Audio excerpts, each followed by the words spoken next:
Welcome back, everyone. Welcome back to the second part of our amazing first day to the second annual BIPOC Herbalism Conference. I forgot to mention that the theme of this conference is called the Medicine from Our Ancestors. And that is exactly what we're getting today is medicine from our ancestors. And that's a great segue to our next speaker, who I'm very excited to bring on. Her name is Erika Buenaflor. And as I bring her on, I'm going to go ahead and just tell you a little bit more about how I found Erika and her amazing herbal offerings. I have traveled to Belize, I've traveled to Mexico, I've traveled all throughout Central America, and I've been drawn to traditional Mayan herbal medicine. And on my journeys through these countries, I always purchase books. I purchase books to enrich my travels when I'm out of the country, an indigenous country. And Eric Buenaflores was one of the books that stumbled into my Amazon cart. And I read the first, I listened to it via audio book. And then I read her books and I bought not one, not two, not three, not four, but five of her books because they were that amazing. She dived into all of the amazing knowledge from our Mayan ancestors when it comes to traditional Mayan herbal medicine. And I'm so excited to bring her on the stage. She is not only an amazing author, also a teacher of this ancestral knowledge. Her herself, she practices traditional Curanderismo herbal medicine. She has courses and classes, I think every Sunday, where you can learn more about it. And we'll share more about her resources. But I am honored so much to have Erika in this space because she is so filled with knowledge. Erika, thank you so much for coming here and agreeing to be part of this conference. Go ahead and take it away. So thank you, everybody, and thank you for your patience. Thank you. So as I was saying, so my great-great-grandmother was a very well-known curandera, as all my family said she could heal anything with plants, and that passed on to me, and I was really hungry to learn, and those traditions stayed in our family. And in the middle of law school, I actually went to Utah, and I went my first two mentors, and I continued going there about every 4 to 6 months to mentor with them. One summer I stayed there pretty much the entire summer, and it was already like by the time, like during this time, I was an attorney, and long story short, I had a major accident. I was in a wheelchair for almost a year. I put everything that I had been studying for about 7 years into practice, and after not walking for almost a year, I was able to walk with a normal gait in less than 2 weeks. And I just, after that, I was like, okay, ancestors, I hear you. And during that, I actually went back to grad school because I really wanted access to our codices. And that's what I study a lot. And that's what I bring forth in my books is a lot of our indigenous practices, the Maya and Central Mexican tradition, indigenous practices of healing, limpias, which is what we're going to go into. So let's dive into this today. So the first, what I'm going to talk about is the first limpia, and the first plant that we're going to talk about is epazote. So this is one of the plants that kept its Nahuatl name, and you can see there on the screen. It should be to the right of me there, epazote. So I'm going to just tell you, just a few little holistic, just some wonderful healing, medicinal healing. It is an anti-inflammatory, analgesic, which is for pain. It's immune support, so it helps. It's actually very gentle. So if you have like any kind of like immune issues, it's very gentle. So it supports our immune system in a very gentle way. It's also a nervine, which it's a little bit of a mild sedative, and it helps to manage anxiety and insomnia. And I'm going to just share a little bit about how you can use it in the different ways. So as a tea, it's still used to this day to get rid of intestinal parasites and also to reduce stomach cramps and bloatiness, gas, those kinds of things. Um, and you can cook with it and you can get the same effects. What I recommend when you're going to cook with it, it has like a little bit of a licorice taste. It tastes really good in dishes. Is what you do is almost like at the very end that you're cooking your dishes, you get a few of the plants and you put it in the dish, because it helps to preserve more of the medicinal properties. If you want as much as you want from it, so you can get the nervine, you can get all the immune support that it provides for you. If you just put a little bit and you put it at the very end that you're cooking with your dish, and it also too, you can put it in a steam. You could put it in your shower, just hang it upside down and put it in steaming, or you can like put it in a pot, and it actually is really good for the lungs. It helps with respiratory issues such as asthma and bronchitis. So if you do steam inhalation, and as topical as a poultice. And a poultice, let me just tell you what that is. So what you do with the poultice is you get like maybe just like maybe like depending on what it is, right? To help with the pain that is. What you can do is you put maybe just a little bit of like a palm full of the leaves. You put it in a mortar and a pestle. And what I like to do is put like maybe a tablespoon of really, really hot water into my mortar and pestle, because what that does, it helps to break down the walls of the plant, so you get more of the medicinal properties. And what you do is you just get you just get a little pad, a little one that you get like from any kind of, you can get the grocery store, any medicinal, at the pharmacy or anything. And then you put a little bit of the plant that you get from your mortar and pestle, you put it on and you put it directly anywhere where you're having pain. So that's a really simple way to do a poultice. And as a liniment, it's the equivalent to a tincture. But what you use rubbing alcohol, and you would get like any kind of bottle, like a mason jar, like so. But of course, you put it in a dark place, and you fill it up approximately about 75%. You fill it up with rubbing alcohol. Every day you shake it, and then approximately about 4 to 6 weeks later, you strain it. You put it in a bottle, and then you can spray it in the area. The reason why I like sprays for liniments is because rubbing alcohol can be a little sensitive to the skin. So if you're having like any inflammation, you just spray it and you just kind of pat it down, and it works amazing. So as a linkierite, it's really good. Well, we have this, and this is not an indigenous understanding, mal de ojo. Mal de ojo, I'm going to tell you a little bit too about its origins. It's more from, I believe it's like from Greece, from Europe, mal de ojo, but we had a version of that. Mal de ojo is when someone gives you the evil eye, when someone is just having envy, jealousy your way, those kinds of things. And yeah, that does exist. We have a version of that. We understood it. We didn't have mal de ojo, but we believed that it affected our soul energies known as the kyoro, our abdomen. And we could speak it out. We didn't just throw eye, we could speak it out, we could send it out. It was a little bit more expansive of how we sent those energies when we wanted to, sometimes intentionally, sometimes non-intentionally. So if I can have my husband, Miguel Buenaflor, lay on the floor for me, and I'm going to show you how to do a barida, a limpia. Barida, so let me tell you just a little bit about what that is. So barida is a sweep. The reason we call it a barida, a sweep, is because you go in one direction when you're sweeping down. And it's the same thing if you're doing like an egg limpia, any kind of barida. You go in one direction. You don't go like up and down like that. You go down like, that's how I say it.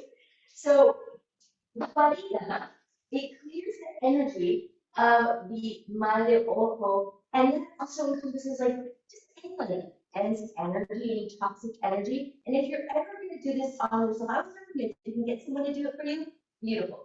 If you're going to do it on yourself, wrap your dominant hand or both of your hands if you want to, cleanse your hands as well, and you cover with red yarn the center of your palms when you're going to do it on yourself. When you're going to do it with someone else, on someone else, that's not necessary. So if you're going to do this, a limpia barida with fresh epazote, what I recommend is you're going to this is what's known as a soflada, the blow. Now, I use Florida water. You can make your own Florida water, or you can use any kind of like charged water, blessed water, sacred water.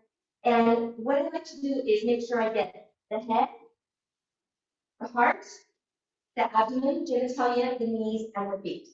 The head is where the tonani is soul energy. It's just indigenous tradition that tonani is our sacred soul energy. The heart energy is the deyoya. The feel is where the abdomen is. So we like to protect these areas and clear these areas in the genitals. You know, so I was told to do that, and the knees, knees they get injured a lot, so that's when we take care of them, make sure we prevent those things. And then the feet, same this, right? So I'm going to show you what the soplata is. When you do the soplata, you don't let it move beyond your teeth, and you're blowing. The blowing action is needed to also blow the negative energy.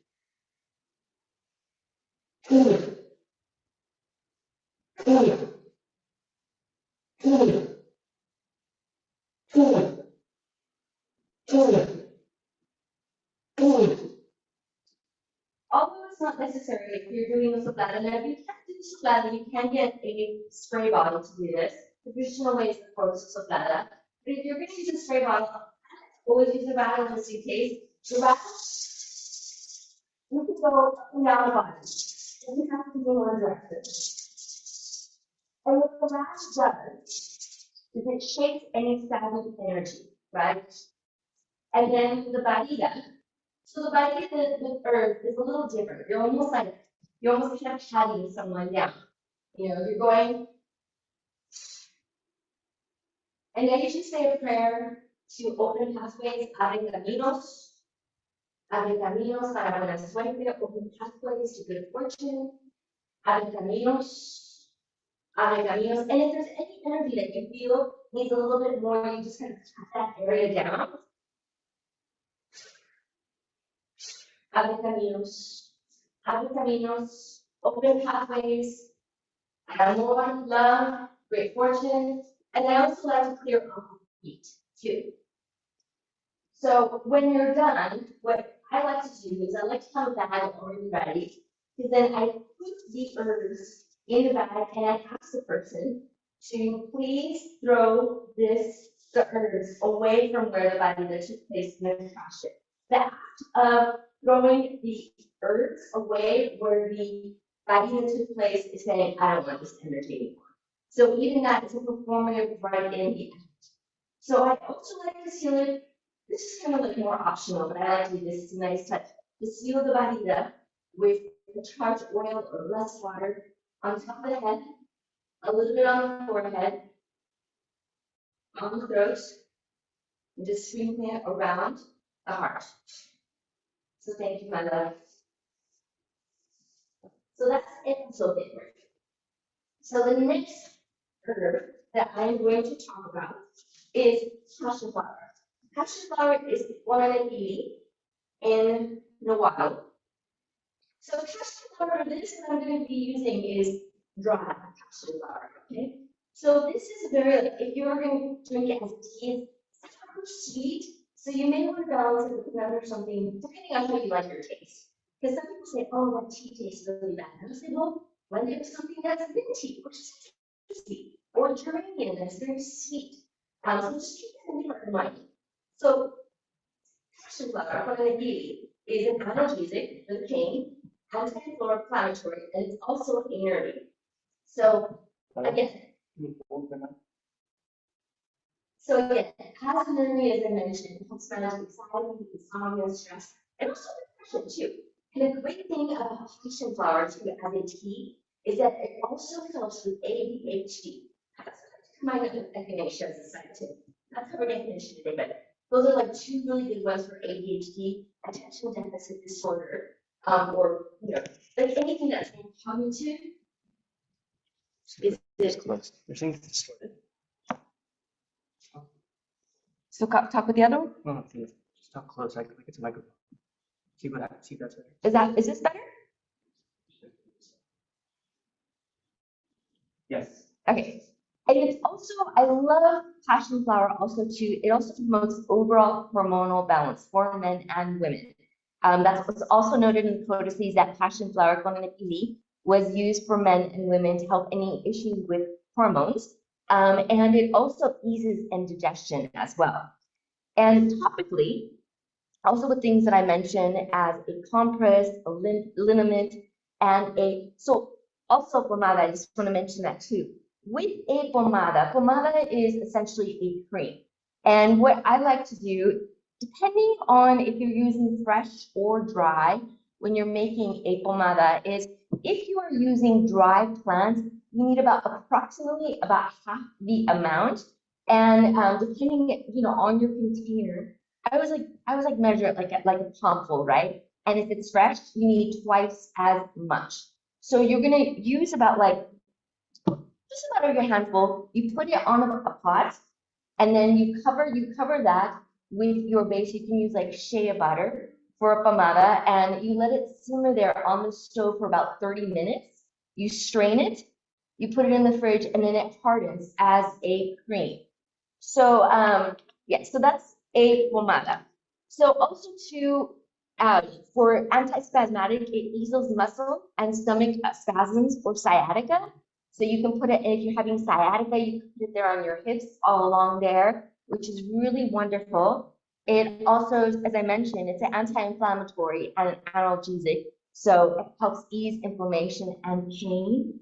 And it's also as a poultice, which I mentioned here, with your mortar and pestle and a pad. You can then use it then to use it if you happen to get a snake bite. That was used back in the days, our indigenous days when there were snake bites, there's a chance a lot of these areas are for snakes. So that helps with snake bites to ease the pain. So what I recommend for Konanepili, passion flower, is and this is like approximate, right? Because these are like approximate numbers. So if you're using dry passion flower, it's about 6 to 8 tablespoons. And if you're using fresh, what I mentioned, approximately twice as much. And you use any kind of sea salt, about a tablespoon of sea salt. But first, what you're going to do before you add the sea salt, you're going to make a really concentrated tea. And it's about approximately like maybe like 16 ounces of a really concentrated tea, something like that, or like maybe 8 cups, something like this. You're doing all approximate numbers, right? And then you're going to make that really concentrated tea. And after it's made, then you put your sea salt, a tablespoon of sea salt in there, and what you do. And again, this is to clear any anger directed at us. Okay. So what you're gonna do after you're done showering, then you put the tea after it's cooled down. Of course, you don't want to put it when it's hot. You put it on you, and I like to just let myself air dry. But if you want to, like, if it's cold, you can kind of cut yourself off because you want to let that tea like soak in you, and it clears like when there's any anger. So if like you've ever had any issues, anger directed at us, yes, passion flower. And again, for all the wonderful medicinal properties of passion flower, Curanderismo. So now let's move on to California mugwort. So Itoyaro, which is in Novato, and it should be there on the right-hand side there. This is mildly bitter. So just keep that in mind if you're going to be making a tea from it. So you're going to want to balance it with like something minty or citrusy or sweet. And it's an anti-inflammatory. Okay, and it's also, as all plants are, it's one of my favorites for antioxidant. So if there are any like free radicals in the body, like cancer, tumor, anything like that, all plants are wonderful for that. That's why I love to make tinctures when there's anything like that. It's also an analgesic, which I mentioned is for pain, and it is known as a bitter.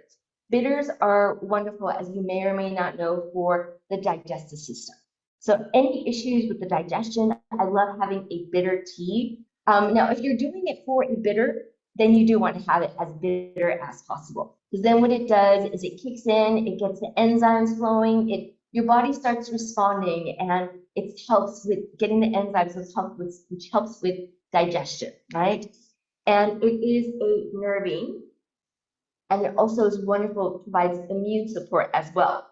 So what I like to do as a cold infusion means that you just put, again, a handful of California mugwort in water. You soak it for about 5 hours.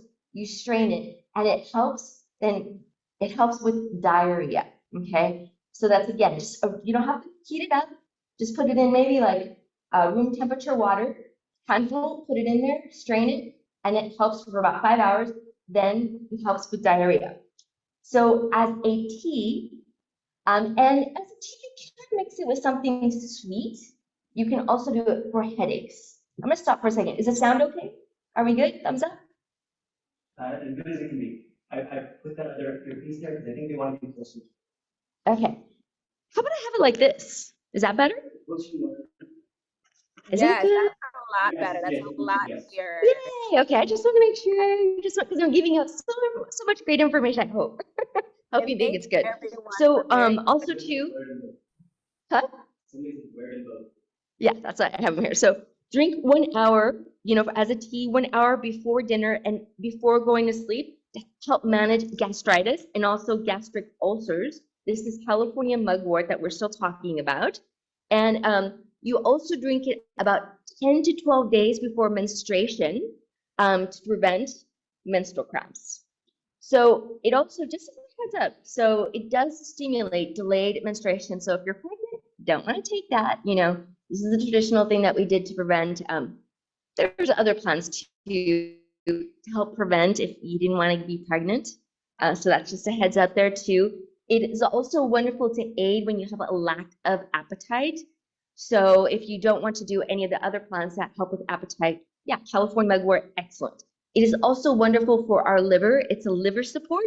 And also, like epazote, also kills intestinal parasites as well.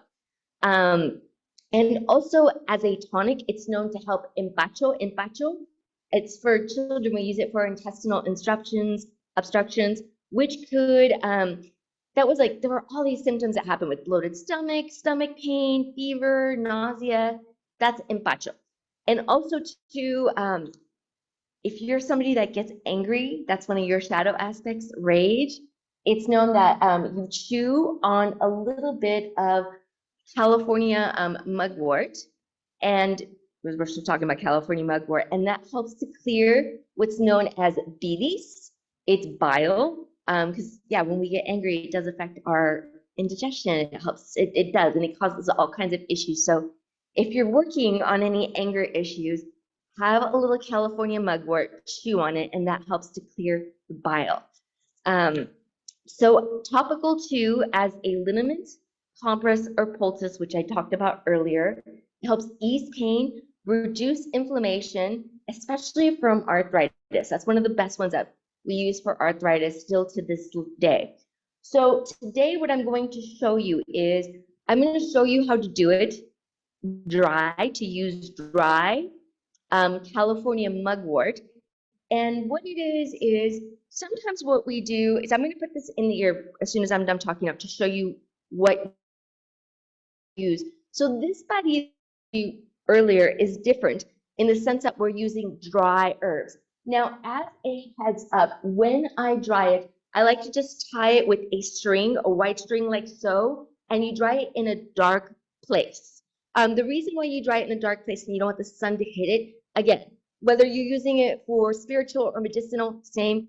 The sun will, it will affect the medicinal and the spiritual qualities of it. So you want to dry it in a dry place, hung upside down like so, and like for about 2 to 3 inches approximately, you take off all the leaves where you're going to put the string. Okay. So what I'm going to do with this is, mugwort is a divinatory plant for spiritual reasons. It's still used as that. So if there's something going on, you just want to know, maybe there's an issue, there's issues coming up, and you just want to have questions about like, what's going on? You do a body that, and then you put it in a white fire limpia. So I'm going to just tell you right now what the white fire limpia is while I have these earpieces up. I'm not going to show you on the floor because I'm going to have them on and I don't want the sound to be distorted as much as possible. Okay, so I'm going to, is it okay if I put it on the ears? Is it better, you think? Problems I have when we get together. So if you have them both, it might be fun. Okay. How is that? Is that better, everybody? Is that good? Thumbs up? Hear Yes? you. Yay! Okay, wonderful. Okay, so my love, can you get over here, Miguel, please? All right, so with the dry barriga, It's very similar as I showed you before. It's a barida, so you're still going in one direction. The only difference, as I mentioned, is you are using dry herbs, and you're going to put the dry herbs after you are done in a white fire limpia, and I'm going to explain what that is and show you what that is. So I'm just going to go right into the barida since I already explained it earlier.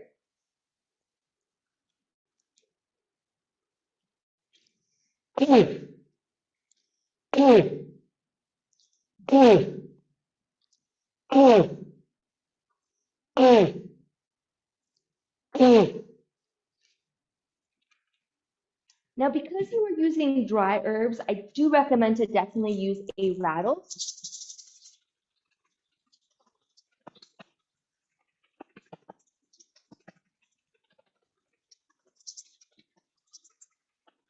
Now, the prayers that I usually say for divination are essentially to show us an answer to something. You know, and usually before I do this, and I've already worked with the plants, I always get them to my heart before I do the barida, and I say a prayer and a blessing, and I already had them prepared, and I say a prayer and a blessing to them and thank them to connect with them spiritually before you work with them in the barida. So they also help us along the way. So it's the same thing as I showed earlier. You're patting down a little bit, abre caminos, open pathways, y enséñanos, por favor. Enséñanos las problemas que está. Show us, please, the problems, any issues that are going on. And if you're working with somebody, you would basically ask, you would be saying a prayer to what you want to know as you're sweeping the person with the California mugwort, Italiano. Okay, and you also get the feet. So thank you, my love. I'm gonna also, before you go, I'm gonna seal the barida with a little bit of the oil. Now, for the white fire limpia, what it is it's a pot that you only use for your white fires, okay? So I always recommend take it out of reach. Don't put the pot where everybody puts the pots because you don't want somebody accidentally eating or cooking from it. Thank you, my love. So the pot, it's very simple. The pot that you only use for your white fire limpia, and you put approximately a couple handfuls of Epsom salt, just plain old Epsom salt. You can use sea salt. I like Epsom salt for white feather baritas. And then you put your mugwort in here for the divination, okay? Those are the dry herbs that you're going to be using for white fire limpias. White fire limpias, they cleanse the house, they cleanse the property, and if you're ever doing this for someone, it also clears the energy. So if there was any negative energy to that person, anything that was going on, it clears that energy in the white fire limpia. It said that it destroys it. So what I'd like to do then you use a little bit of rubbing alcohol, you put it in there, a splash, and then you throw a wooden stick match in there. And what I like to do is I like to read the fire. And I like to talk to the fire. It depends on what kind of relationship you have. And right now, as you can notice, it depends. It changes with the person that you're doing, because usually you have the person sitting next to you and you read the fire and you ask it questions.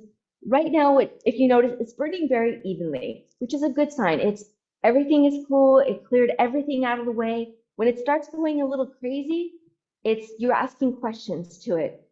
So I asked, like, for example, you know, from my beloved husband, Miguel, was anything that was less than love, less than light, anything that needs to be cleared has been cleared with this barida.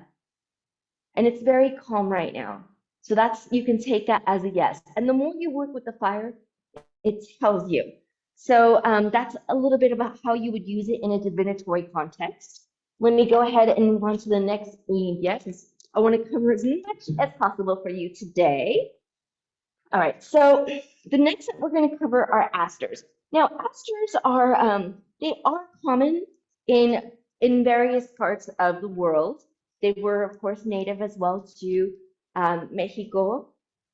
And asters Cuyupatli. Patli, P-A-T-L-I, means medicine, just as a heads up. Now, these aster flowers, which usually bloom around spring, they're very abundant, they're wild, you know? They are very bitter, okay? They are very bitter. So just as a heads up, you know, if you're gonna use them as a bitter, as a tea to help with the digestion, then you just wanna keep it bitter. It does help aster flowers with respiratory support. So you can do a steam inhalation with that. They're also an antispasmodic, wonderful for sciatica or any other issues in the stomach if you're having spasm. Both you drink it or you can do a, you know, like a compress. So compresses, I just mentioned, I've been mentioning, I think compress, but I just want to mention. So compresses are very, very simple.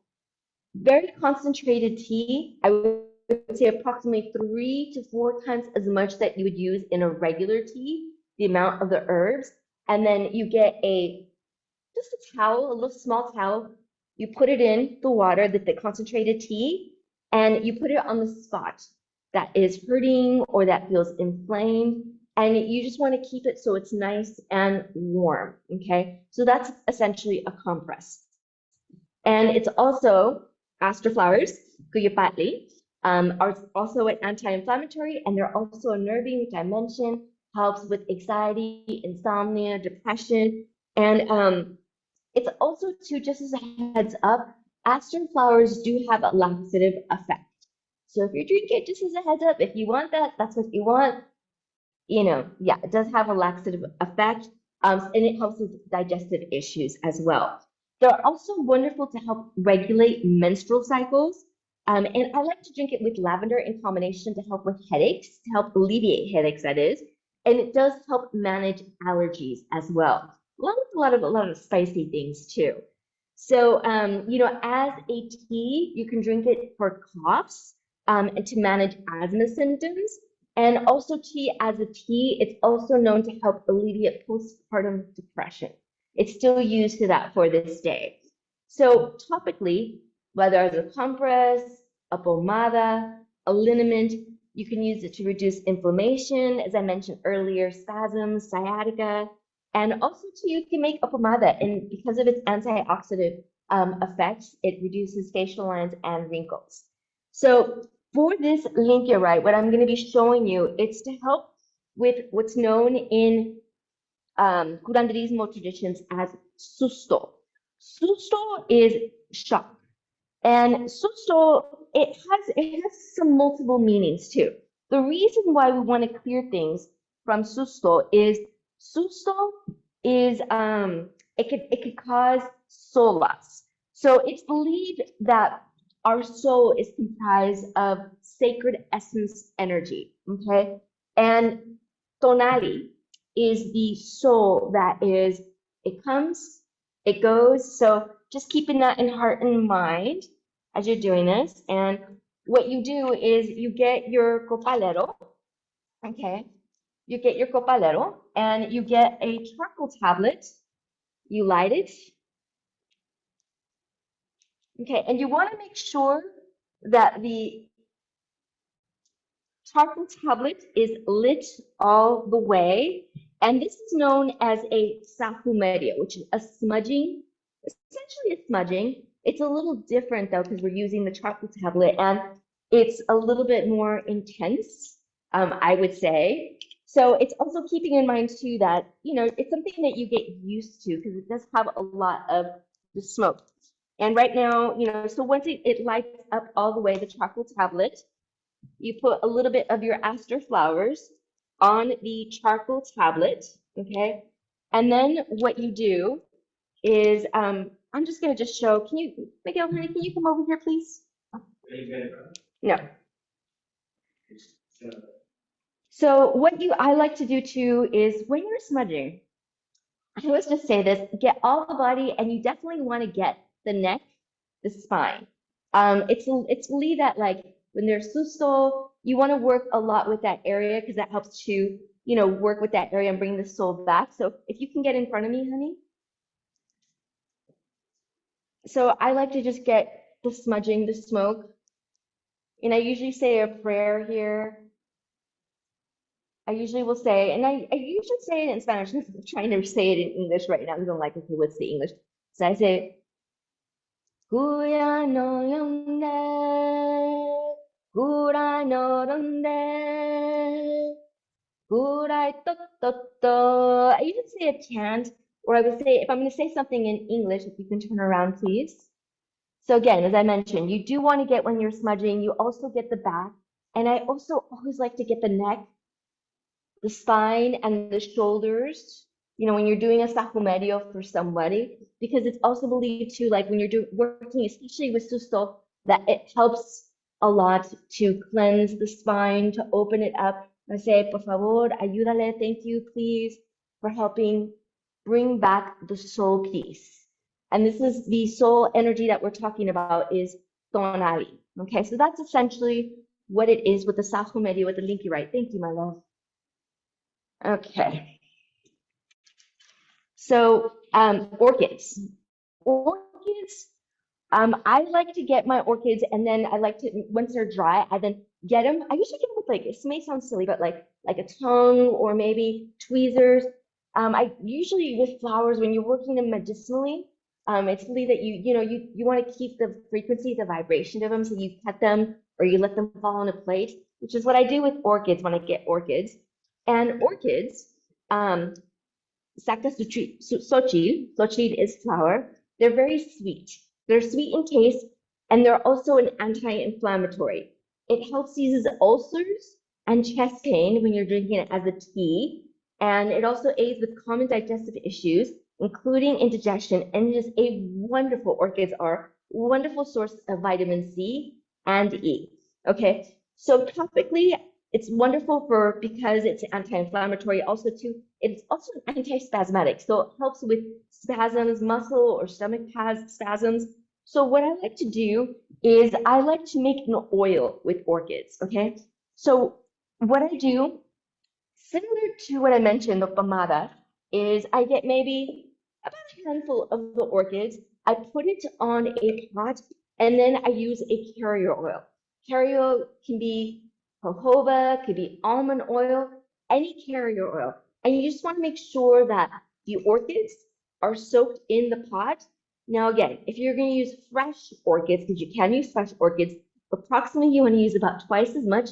When they're dry, about half the amount, because when they're dry, they kind of shrink up. Herbs and flowers, they shrink up a little bit. So yeah, you only need half the amount, and you simmer it for about approximately 30 minutes. Strain it, and then you put it in a bottle. And the orchids are really, really wonderful to help also to when you're getting an oil, when you're using the oil, is it helps with any blocks with communication. It's also used for soul loss if you've had like any kind of soul loss, like any wounds, any traumas from being unable to speak, and you put it on your throat, on your throat energy center known as the chakra, also too in the East, but we also had understandings of that in the indigenous too. We had different names for it. We were aware of the energy centers. And usually what I would like to do is I will like to also stimulate a just it's what's known as a mudra, hand gesture, and this is known as chok, which in Maya is chok to sprinkle. It's the pinky ring finger curled in, the index middle finger are somewhat curled in, and then where your collarbone is at, you go very gently, and it's right at that indentation where the collarbone is. It's this general vicinity to help stimulate the throat. Okay, and what I like to do is take a nice inhale, and then I like to exhale with a toning, which is a sound known as it's I-E-Y-E. So inhale and exhale. And this really, just that sound alone helps to like, also too, if you're having any issues with your throat, being coughs or anything, that will also help to clear it as well. Or when you just want to have the courage to speak up. So last but not least, senna. Senna is really wonderful for love. Just any like general like love issues. And in the water, as you see on the right, it's ekpatli. Patli, P-T-L-I, as I mentioned earlier, is medicine. So it is bitter. So just keep that in mind. It's an anti-inflammatory. It does have laxative effects, so keep that in mind. If you're wanting for laxative effects, what I like to do is combine it with like 2 or 3 cloves. It helps like sweeten it, and it actually continues with the laxative effects. And like maybe like a little bit of ginger. It actually tastes good that way. It also, with this, and you can use the same recipe for irritable bowel syndrome, helps hemorrhoid symptoms as well. And as a liniment, it reduces inflammation. Now, what I like to do with senna is also wonderful to clear any kind of the feelings of self-loathing, any like lack of self-love. And what we do is we cut a white, just a white towel like so, right? And you get a like just maybe like a little scoopful of dry. This would be dry. You can get fresh too, but if you're going to use it for this reason, I recommend dry because you're going to put it in a white fire limpia. I'm not going to show the white fire limpia since I just showed you earlier what it is. So you get like approximately just like a little, I'd say approximately maybe 2 tablespoons of senna into a just a white cloth like so. I would use, if you can use like cotton or hemp, that's ideal. And hemp wouldn't necessarily be white, but it's just something natural I would recommend. And what you do is then you make a little pouch like so, and you tie it in a string. And again, you do a barida with it. And I already showed you what the barida is, but instead of like patting someone down, you just go straight down. And again, you say a prayer. And this helps. And I would say a prayer if you're going to do this for any lack of self-loathing. I would show you what the limpia is, but I think we're out of time, April, and I don't want to go over. Okay. All right. So I'm going to keep it there. Yes. So, and can I say one more thing? Yes, go ahead. You can close it out. It is time for our next speaker, but you're amazing. You can go ahead and close it out. I do want to plug your resources as well. So go ahead. We can give you a few more minutes to go ahead and wrap it up. Okay, so yes, as I mentioned, I just say you put this in the white fire libya. So I want to say this too. We had this thing happen today where we had our AC unit was supposed to be installed earlier, and it's installed today. So we have a crane in front of our house. And as much as I would like to participate in the conference and open up for questions, we have like we're being contractors and we're managing people right now. So I just want to apologize for that because I'm not going to be available, but I would love to be available. And if you are interested in learning more about herbs, I do discuss a lot of it in my mentorship level 2. For every ailment that I have listed into in the level 2, and you do need to the level 1 before you move to level 2, I talk about limpias with plants. Everything from, anxiety, stress, depression, the things that we also talked about, mal de ojo, hexes, curses, soul loss, everything. And it's very intensive plática strategies and limpias, which are with plants. Yeah, for all these different ailments. So that's it. Thank you Thank so you. much, Erica. And thank you, everyone. I know we had some minor tech issues, but even with those, it was still amazing. We still got the core and the basis of everything you were mentioning. I just wanted to hold up some of my books that I have of yours. You all go out and buy Erica's book. This is the first book I've read. Not sure it's your first book, but it is Cleansing Rise of Curanderismo, Olympias. Oh, hold on. It's a little smudge there, but I won't show that part. Just been through it. But go out and get this book. She has several other books. I have about 5 of them. Again, if you missed anything, watch the replay. If you missed anything with closed captionings, we only have about a few questions. So what I can do, Erica and Miguel, is just screenshot the questions. If you can answer them just via like chat, and I can answer them live later on today. Like if you could just text me the answers, if there's something simple or basic, that might work. So it's literally just 3 or 4 or 5 questions. And then I'll read the answers to those questions to the audience.